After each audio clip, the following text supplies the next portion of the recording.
这是梦中城，惊悚午夜场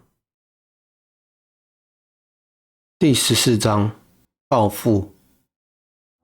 到了医院，小雨和小凡还在刚才的惊吓中没有恢复过来，小英也是一脸茫然地坐着，小心被推进了急诊室。阿光看看骡子，又看看小雨和小凡，他刚要过去问问他们到底发生了什么事，就被骡子拦住了。骡子轻轻地说：“他还没恢复，你应该问不出什么来，等明天情绪稳定了再问吧。我给熊哥打个电话，请他过来。”阿光只能等了。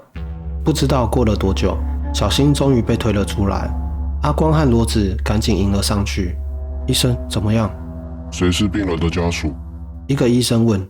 哦，家属马上就到了。他怎么样了？阿光急切地问。医生把阿光和骡子叫到一旁，叹了口气道：“估计他要在医院住上一段日子了。你们知道他吃了什么吗？”阿光和骡子对视了一眼，迷茫地摇了摇头。他吃了一种成分和砒霜差不多的药物，毒性非常的强。幸好你们发现得早，不然再晚个10几分钟，可能就……刚才我们已经帮他洗过胃了，但他一点知觉也没有，有可能毒素已经进入他的神经系统了。现在必须留院观察，我们要随时给他做检查。至于能不能恢复好，我们也不确定。说完就转身走了。哦，对了，一会他的家属来了，让他们到3楼的办公室找我。医生又回头嘱咐了一句。到了病房，小雨和小凡依然浑身发抖，两眼呆滞地蹲在地上。小英坐在小新的床边，低头哭着。阿光和骡子在走廊上站了一会，谁都没说话。阿光拍了骡子一下，示意他到楼梯间。骡子才刚站稳，阿光就咬着牙愤怒地低吼着：“骡子，你告诉我，熊哥到底把晴子怎么了？现在的事情越来越糟，搞不好要出人命的。你难道没看出来是晴子回来了吗？他到底怎么死的？”骡子靠着墙，双手抱着头蹲了下来，很痛苦的样子。阿光气得蹲下，双手抓住他的肩膀，用力地摇晃着：“倒是说说话啊，是不是非等到死人了你才爽啊？是不是晴子的死和你也有关系？”骡子推开阿光的手，说道：“没有，我没有，我都不知道他是死是活。我今天去了熊哥的办公室，问了他同样的问题，结果他说他不知道晴子是死是活。我只知道那天晚上下班后，熊哥请我把晴子叫到办公室去。我要走的时候，就听见办公室里大吵大闹的。我没听清楚具体的内容，但有听到晴子在办公室里哭着骂熊哥，骂他不是人之类的。我以为他们两个只是情侣吵架而已，我就没多管，直接走了。第二天晴子就消失了。当天我就问熊哥怎么回事，熊哥只告诉我他走了，再也不会回来了。我真的不关我的事啊！骡子痛苦地捂着脸哭了起来。阿光看到骡子这个样子，有些不耐烦地说：“行了行了，熊哥估计也快来了，你在这待着吧，我把其他人带回宿舍去。我怕熊哥一回来了，会误以为是他们害的，快起来吧。”说完，阿光回到了病房，他拍了拍小英的肩膀，轻声地说：“走吧，我们回去吧，这边给骡子照顾，一会熊哥也会来，明天我们再来看小新吧。”说完就拉起了小英，连同小雨和小凡一起拉了出去。这一路上，阿光都在想，该不该问问小雨和小凡到底发生了什么事情，到底什么事情导致他们受到如此的惊吓。但看着他们的状态，还是憋了回去，怕他们会情绪失控。阿光看着小英，对啊，小英应该知道吧，以前晴子上他身的时候，他都有感觉，而且能知道发生了什么事情。阿光把小雨和小凡安顿好了之后，就把小英叫到了自己的房间，急忙问道：“到底发生了什么事情？你应该知道的。”阿光有些迫不及待地抓着小英的肩膀，小英呆呆地看着阿光，痛苦地说：“我是有感觉晴子上了我的身，但是这次的感觉和以前不一样，我完全不记得之后的事情。你如果着急的想知道，那你明天等小雨他们醒来，问他们不就得了？阿光看小英这么痛苦，有些不舍。唉，算了，睡觉吧。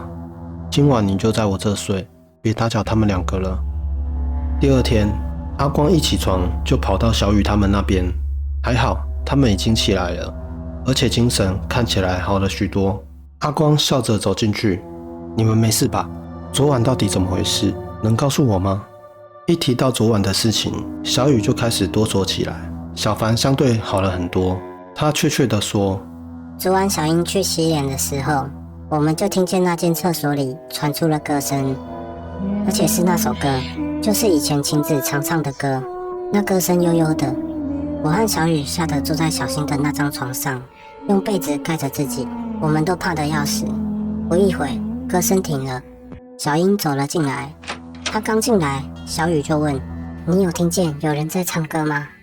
结果小英两眼直勾勾地盯着小雨，然后慢慢地说：“是我唱的。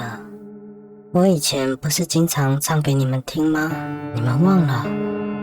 他说话的样子根本就是晴子，我们都吓傻了。他慢慢地走到小新的床边，突然用一只手抓住小雨，一下就把小雨拉下床。接着就是我和小雨还没反应过来，就已经躺在地上。我们爬到墙角，看着接下来发生的事情。说到这，小凡深深地舒了一口气。你们看见什么了？阿光急切地问。小英，哦不，应该是晴子吧。她手上拿着一包不知道什么东西，然后站在小新的面前，直勾勾地看着小新。小新都快哭了，说道：“你到底是谁啊？你想干什么？”小英盯着小新，悠悠地说：“我一直都把你们当成我的好姐妹，但没想到你竟然会做出这种事情！我要你死！”话音刚落，小英就一把将小新的头发抓住，拉到床头，接着把手里的那包东西用力地往小新嘴里塞。一开始没塞进去多少，小新不停地反抗，直到小英愤怒地朝向小新的肚子狠狠地踩了一脚，让小新痛到张开嘴巴大叫。接着那包东西就直接送进了小新的嘴里，之后小新就口吐白沫，而小英也跟着倒在地上。小凡颤抖地说着，脸上依然写着恐惧。阿光从宿舍里走了出来，外面阳光明媚，是个很好的天气，但阿光心里却万分的难过。难道晴子做鬼也不放过以前对不起他的人吗？唉，现在大概知道晴子的情况了。接下来是要弄清楚那个红衣女鬼，弄清楚她的话，也许就能真相大白了。于是阿光给王队长打了个电话，说有新的线索，一会过去找他。阿光刚到警察局，王队长就迎了出来，笑呵呵地说道：“阿光，怎么了？有什么新的线索吗？”阿光并没有说话，只是把王队长拉到一旁，然后很震惊地看着他，说：“能不能帮我查一个人？这个人已经死了，但对我们非常重要。如果能查到的话，或许所有事情就能水落石出了。”王队长先是愣了一下，疑惑地问：“你怎么这么肯定？”现在我所有的线索都在这个地方断了，一定要查清楚关于他的事情才行。阿光很坚定地说：“好吧，你告诉我他的名字，还有死亡时间。”王队长，能不能带我一起查这个人？阿光的这句话让王队长很为难，但为了尽快破案，也只能破例了。于是两个人开始调查王静的死亡原因和最后的通话记录。